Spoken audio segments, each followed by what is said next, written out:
ಇದು ಕಲಿಯುಗ. ಇದು ನೀನು ಇಷ್ಟೊಂದು ಮುಗ್ಧನಾಗಿದ್ದರೆ ಜನರು ಅದರ ದುರುಪಯೋಗ ತೆಗೆದುಕೊಳ್ಳುತ್ತಾರೆ. ಆದ ಕಾರಣ ಚತುರನಾಗಿರಬೇಕು.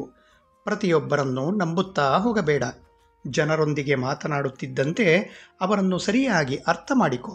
ಯಾರು ಸತ್ಯವಂತರು ಮತ್ತು ಯಾರು ನಂಬಿಕೆಗೆ ಅರ್ಹರಲ್ಲ ಎಂದು ತಿಳಿಯುವುದು ಅತಿ ಅವಶ್ಯ. ನಿನ್ನ ಜೊತೆ ನಾನು ಇರುತ್ತೇನೆ. ಆದರೆ ನನ್ನ ಇಚ್ಛೆ ಏನೆಂದರೆ ವಾರದಲ್ಲಿ 1 ಬಾರಿಯಾದರೂ ನೀನು ನನ್ನ ಮಂದಿರಕ್ಕೆ ಭೇಟಿ ನೀಡು.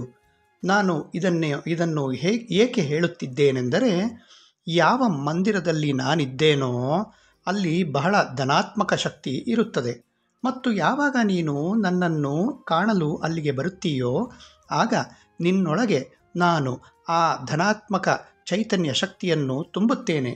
ಇದರಿಂದ ನಿನ್ನ ಮನಸ್ಥಿತಿ ಒಳ್ಳೆಯದಾಗುತ್ತಾ ಹೋಗುತ್ತದೆ ಮತ್ತು ನಿನಗೆ ಜೀವನದಲ್ಲಿ ಮುನ್ನಡೆಯಲು ಬಲವೂ ಸಹ ಸಿಗುತ್ತದೆ. ಹಾಗಾದರೆ ನನ್ನನ್ನು ಸಿಗಲು ಬರುವೆಯಲ್ಲ? ನಾನು ನಿನ್ನ ಆಗಮನದ ಪ್ರತೀಕ್ಷೆ ಮಾಡುತ್ತಿರುತ್ತೇನೆ. ಖುಷಿಯಿಂದ ಇರು.